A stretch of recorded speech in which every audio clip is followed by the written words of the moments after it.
Much of our behavior, particularly the parts that puzzle and frustrate us, doesn't make sense until we can grasp a fundamental and perhaps unsettling idea about our human design. Our biology privileges survival over self-awareness. To put it simply, the most critical, hardwired priority for any member of our species is not to pause, understand, and take stock of our circumstances. It is, first and foremost, simply to live, to keep going. Think of the human nervous system as an ancient security system designed for a world of immediate physical threats. It's brilliant at what it does, mobilizing us for fight or flight. But it doesn't distinguish between the threat of a predator in the wild and the chronic, invisible threat of a chaotic home environment. The imperative is the same: survive now, process later. This later can be a very, very long time coming. To truly understand this, let's consider a young child placed in a terrible circumstance. Imagine a home where a parent is violent or struggles with alcoholism, or where a caregiver is perpetually absent, either physically or emotionally, due to their own depression or narcissism. One might logically imagine that the child's primary response would be to clearly identify the problem, to feel sorrow for their own suffering, to mourn the love they aren't receiving. But this is a luxury their psyche cannot afford.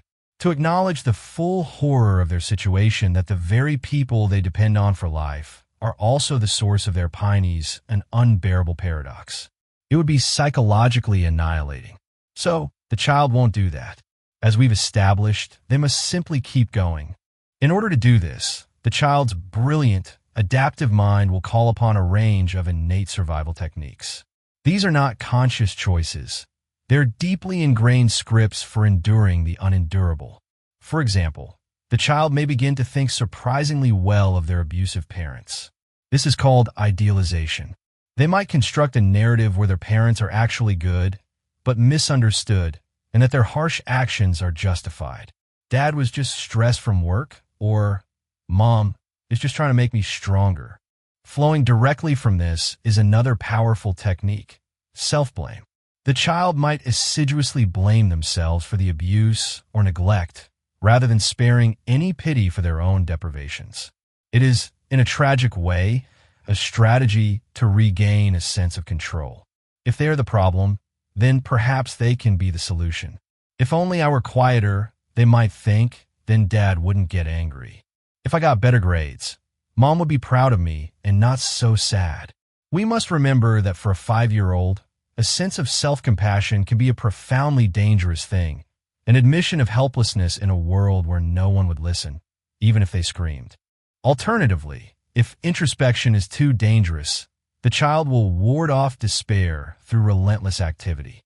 They become a blur of motion to outrun the pain. This can manifest in many ways. They might become the star student, the overachiever, channeling all their anxiety into perfect scores and accolades. They might become the troublemaker, breaking windows or getting into fights, externalizing the chaos they feel inside. Or they might become obsessed with video games, with sports, with drugs, with politics, anything that creates enough noise to drown out the painful, persistent buzz of turmoil from within their own soul. The blighted child, in their survival mode, cannot afford the luxury of looking back. They cannot glance down at their own wounds, for to do so would be to stumble and fall. They must simply stare straight ahead at the one, all-important goal: survival. This intense, forward-facing priority can last for a very, very long time. It becomes a life's habit. After all, a true sense of external security isn't remotely assured for most of us until much later in life.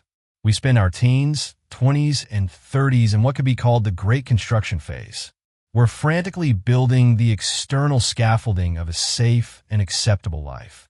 Getting an education, settling into a career, building up some capital, buying a home, finding a spouse, maybe even having children of our own. All of this is the adult version of staring ahead. It's productive, it's necessary, but it's also a continuation of the same strategy. Keep busy, keep building, don't look down. By the time the dust settles, we might well be in our 40s or 50s. Yet, our remarkable excellence at survival doesn't take away from the basic, unalterable fact of our situation. We have, in essence, been born into a mess, and we carry its blueprint inside us. We have the ingredients of madness within our history. We have been unmoved by cruelty because we had to be, quietly, in the deep, unlit recesses of our souls. We may be teetering on the edge of insanity at points, the inevitable, delayed result of too much suffering encountered too soon. And then a strange and beautiful paradox occurs. As the external world finally becomes safer and more stable, the internal world is at last given permission to feel as troubled as it has always secretly been. The soldier can finally come home from a war. It's why we may feel far stranger, more anxious, or more depressed inside at 40 when life is objectively good than we did at 20 when we were still running on adrenaline. The causes of our disturbances lie in events far closer to our birth than to our present, but the feelings are only now emerging from their frozen state.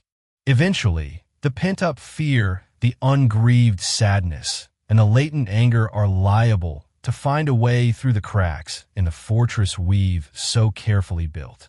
This is when we might start to do something that feels odd or crazy.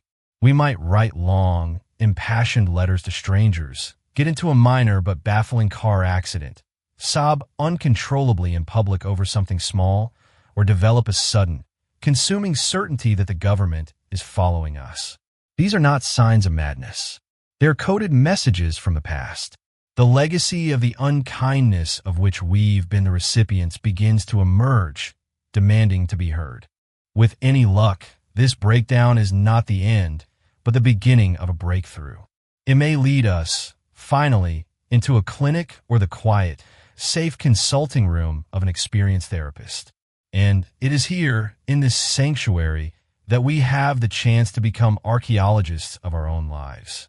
We can finally find out more about the profound sadness and the deep sense of loss that have been locked inside us, shaping our decisions and our personality since the very start. In that safe space, we may finally feel secure enough to let out a very long, very old scream. And in the aftermath of that release, we might finally meet with the love, validation, and profound understanding that were due to us from the moment we were born. This healing journey is not about erasing the past, but about integrating it.